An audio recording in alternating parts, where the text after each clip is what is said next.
on this not so beautiful day in central London, walking through Piccadilly Circus, we're going to talk about, well, something that London has now become infamous for, and that is how London became the phone snatching capital of Europe. And you're thinking, well, London is famous for a lot of things. You have Big Ben, you have Buckingham Palace, you have what's it called? The city, that used to be the central power financial hub of the UK. And all of a sudden, Brexit happened, and now it's moved to, well, Paris and Rotterdam are trying to take cover and take the covered position. Anyway, so phone snatching, how did this happen?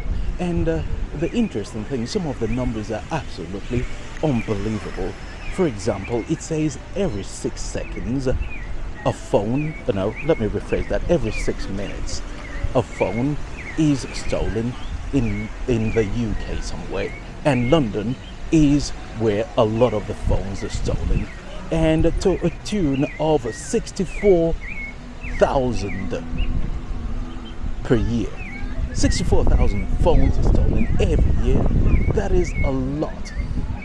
And the funny thing is that the police is absolutely nowhere near solving this, and that is why, well, this is a problem that London has become famous or infamous for, and it is also another problem that a lot of major cities are having to deal with. If you've been paying attention or watching anything in the on the YouTube, there is I think an Italian woman. She goes around Italy, I don't know if it's Rome or any of these, or one of the major cities anyway, and what she does is that she follows around this group of organized crimes, especially mostly women, and they're part of a bigger group, and what they do is they're pickpockets, and she watches them and then starts shouting pickpockets and all that. And the amazing thing is that most of these women are so well organized. I think there was another video someone filmed, and this was in central London as well. The same thing. People pickpockets or people stealing phones. And if you steal a phone in London, especially if you're a tourist, it is absolutely devastating, because you probably have your boarding pass on your phone now, you have your payment system, you have all these other things. If you lose your wallet or your purse or anything, basically you might be stuck, because if your passport is in there, you're not going anywhere. Anyway, it can be an emotional roller coaster. And the sad thing is that a lot of the police have been unable to help. And another thing is that sometimes if they steal your purse and you have your phones and all these other things in it, they just discard what they don't need, and your papers or all these other things. But the problem is they don't need it, but you do need it, and it becomes a nightmare for you to basically recover all those things. You need to fill out the paperwork, report that it is stolen, and then go to your bank, cancel this, and then go to the tunnel to get a new, I don't know, passport or ID card or whatever it is you have in your country. It is really annoying. And then, if you're unfortunate, sometimes they use your credit card and empty your bank account, so it can be really bad for you. And if you're, I could remember, we went to the US, and the bank notified us that, oh, we've just seen this movement on your account. Is it you? And I said, no, it's not me. And they said, oh, we're going to proceed to block the card. And you're like, oh, I'm grateful. Yeah, block the card. But now you're in the US, you have no credit or debit card. How do you spend money? What do you do? And that is why people have said, if you're traveling abroad, it's best to have at least a couple of different separate cards, with the one you use on a regular basis that probably doesn't have enough money, so that if it gets cloned by an unscrupulous retailer, you could still use the other one if you have to block the card. Anyway, and another one, I think this time I was traveling. We were traveling to the Dominican Republic, and we were in transit in Miami. So we decided we were going to do a couple of days in Miami. and then we get back to in Miami. Somehow we lost the card. We didn't notice it until we flew into the Dominican Republic at night in a country that we've never visited before. We don't speak the language, and all of a sudden we get to the hotel and they said, okay, yeah, you need to show us the card that you used to reserve this. We couldn't find the card. It was panic, and we couldn't pay for the hotel, and so we had to emergency call the bank in Europe, and then the bank said, okay, we're going to wire you money from your bank, your account to Western Union, and then from Western Union, we needed to get a car, a taxi from in front of the hotel, go to the local Western Union, show you the ID, and then come back and pay the hotel in cash. Fortunately, we weren't staying too long. It would have been a lot expensive. So the point there is that if you lose your phone or you lose your wallet because of people snatching it in central London, especially if you're not from there, it can be a nightmare, especially with the logistics of getting back home. So when you talk about that, people have said, I feel violated.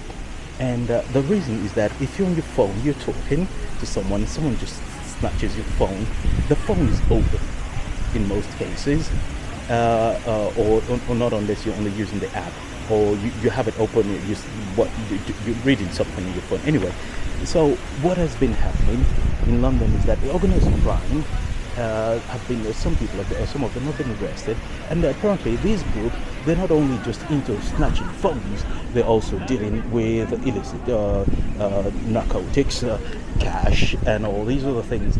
And the police have been investigating, and they've made some arrests. And it says that in some cases, in one account, they arrested about 600 people in London, and most of these people are not even from London. They're from like East End or east of London, anyway, outside London, or zone 4, 5 or 6.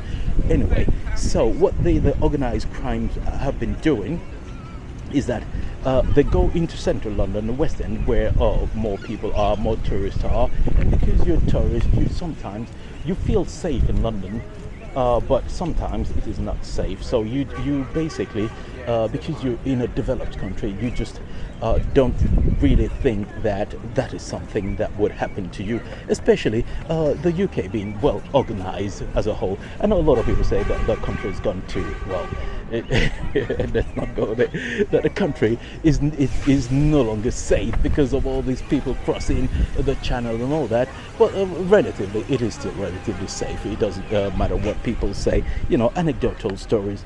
But that said, so 600 people were arrested, and apparently the cost of the loss is about $50 million worth of mobile phones that have been stolen every year. So it is rather shocking, to say the least. And sometimes it's like, if your phone is not really worth tens of thousands, the police don't even care. They take a report because they have to. It's just administrative.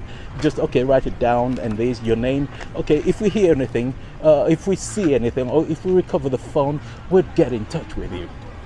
But that's all that happens. You never hear back from them because oftentimes the phones are never recovered. And it has been said that most of these phones, once they're stolen, within the day, the phones have already been they've left the country, they've been taken abroad, and you would never recover it. And that is absolutely shocking that in this age. The funny thing is that London is one of the most the cities with the most video surveillance cameras.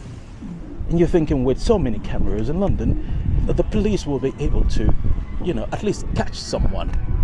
And it just seems that when it's you that you need to use the system, they can't find anybody. They just couldn't be bothered. And you're thinking, it just doesn't make sense. Of course it doesn't make sense. They should do better. But in this case, it's not happening. And then people have said the police are probably shifting the blame, saying, look, the phone companies like iPhone a lot of the Android companies, and Verizon, T-Mobile, France Telecom, German Deutsche Telekom, all these big major players of phone companies and carriers should do better by making the system safer and locking the system and making sure if a phone is being stolen, you should be able to easily track it. Yes, you can track your phone, but unfortunately if it's switched off, it becomes useless. If it's dismantled and sold for parts, it becomes useless. For example, you have a phone, an iPhone, and if the iPhone, maybe the screen is broken, and you take it to the repair shops, and they say, oh, you give them the brand, and they say, yeah, we can replace it. So a stolen phone with a broken glass, with a good glass, they'll probably just replace that and give you a stolen one. You don't know that. You've still got your old phone. You've got the EIMEI number. It's just that the screen is broken. So they repair that and you're good to go. Or you replace the battery. You're good to go. You see? So phones stolen for parts are often never recovered. And if they've been shipped, there was I think there was a program on I don't know if it's Channel 4, anyway, on one of the British broadcasters, and there was, I think it was in Peckham or in Brixton, someone stole a phone there, and the person said, oh, he recognizes the person who stole it, went to the area and confronted him, and then he ran away. But he came back with a group of friends, basically thugs, and they tried to attack him, so the phone owner had to run away. So you have that as well. And then finally they tracked the phone to West Africa. So basically what happened was that they stole the phone in the UK, shipped it to somewhere in West Africa, and then sold it to someone who probably doesn't know it was stolen or doesn't even care. But most of the time you don't know. There could be legitimate stores, but anyway. And the same thing has happened where people have said the phone was tracked all the way to China and to the same city. But why is it that the government and all these carriers and sellers are not doing anything? Because they know that you're addicted to your phone, you're going to buy another one, and that's it. And that is rather tragic that could happen. Yeah, but that's the reality, and there isn't much you can do about it. So, the phone snatching capital of the world, London, of Europe, London. So how did it become very easy to steal your phone? Most of the riders or the thieves would ride e-bikes. Okay, we're blaming e-bikes. Okay, e-bikes. And because they don't make a lot of noise like your regular motorcycle, and they're smaller, agile, acceleration is good, so they come behind you. You don't hear them coming. You're on your phone, or you basically looking at your phone and walking down the street, and they snatch it, and then you try to run after them. It's just futile because you'll never catch them. It's just that quick. Before you know it, it's gone. And they just disappear into thin air in central London. So it becomes very difficult. So the government has said, well, one way you can avoid getting your phone stolen is that you don't use your phone on the street. And people are like, are you out of your mind? The whole point of having a mobile phone is that you're able to be mobile. You'll go anywhere you want. And the mobile phones or phones in general today are the reasons why, Evening Standards and newspapers in general are dying. All these free newspapers you used to get, what's it called? There's one that especially homeless people would normally sell on the streets of London. I can't remember the name. Anyway, not the Inquirer. Anyway, that newspaper, the free newspaper, and then you contribute something. Apparently, now, because most people get their news on social media, so everyone is on their phone, either looking at memes and laughing their heads off, or on Facebook, on Twitter, on TikTok for the younger generation, Facebook for the older generation, Instagram if you're a model and you think you're hot, all those applications. That's where people spend a lot of their time now, and that is where a lot of the information are being stored and held. So telling people to stop using their phone just is a non-starter. It doesn't make sense. And another thing is that so it says that the government is like recommended if you're walking on the pavement, you shouldn't be too close to the street. You should walk a bit far away from the edge of the pavement, so that if an e-bike is coming on the road and is with the intention of actually stealing your phone, you're protected slightly. But then what's to prevent the e-bike from climbing onto the pavement and just stealing the phone anyway? So that is not a good solution. But there have been data. Let's talk about that. What about days? Apparently Wednesdays are the days that most phones are stolen. And you're like, what? Wednesday? Why? I would have thought maybe weekends, Saturday mostly on Oxford Street, a lot of people there, and then during the holidays where you have more tourists in central London, so the tube stations are packed. I would have imagined maybe during rush hour where people are going to work. You have your phone, you're doing your thing, but no, apparently it is Wednesdays, so don't go out on Wednesdays with your phone. And then the next one is that it is also between 6 p.m. to 1 a.m. And so I don't know how that actually works out. So apparently those are the days and time that most phones get stolen. So what do you do? I don't know what you do, but it's just really strange. Probably people coming late from work or coming from a pub, or you're a bit more relaxed, or you're on your phone trying to get a cab or trying to find your way home. Maybe that's why. But anyway, so the issue is that the police are trying, but it needs to be a sort of a group effort. Government, police, and also searching the phone carriers and manufacturers. They're limited because even if the phone can no longer be used because they've blacklisted the phone, it still can be sold for parts. They probably get less money for it, but anyway, that's another thing. And then it says something that I wasn't aware of was that Piccadilly line is the line that most of these criminals or thieves would use. So they go to central London and use the Piccadilly line to get out of they steal your phone and use that to get out. I don't know how that is good information, but it doesn't mean it's been stolen on the Piccadilly line. It's just that the stores where all the thieves were later cornered and arrested was that the stores were very close to that line, and they would steal it, then hand it over to the store owners to be resold or to be shipped out of the country. And sometimes they're stolen they're already sold basically, and say, we don't have it now, but if you come back, say in a couple of days, I think we would have more product that would have arrived, and then we'll be able to sell it to you. How would you know that these are stolen goods? But people say, well, if it looks too good to be true, then it must be stolen. But that doesn't always prove it. There are a lot of people who would change their phones every couple of years or 3 years, buy a new one, and then they'll want to sell the old ones. But should there be a proof of ownership? So maybe that's another option that we could use, where if you're about to buy anything or sell anything, then the seller should require an ID and proof that it's actually yours, it wasn't stolen. But most people don't actually keep the receipt of their product, but then make it mandatory that that's the way it is. And then you have I don't know, but then you can still steal it. I can remember someone broke into our house, and then we had cameras in a bag with the boxes and everything.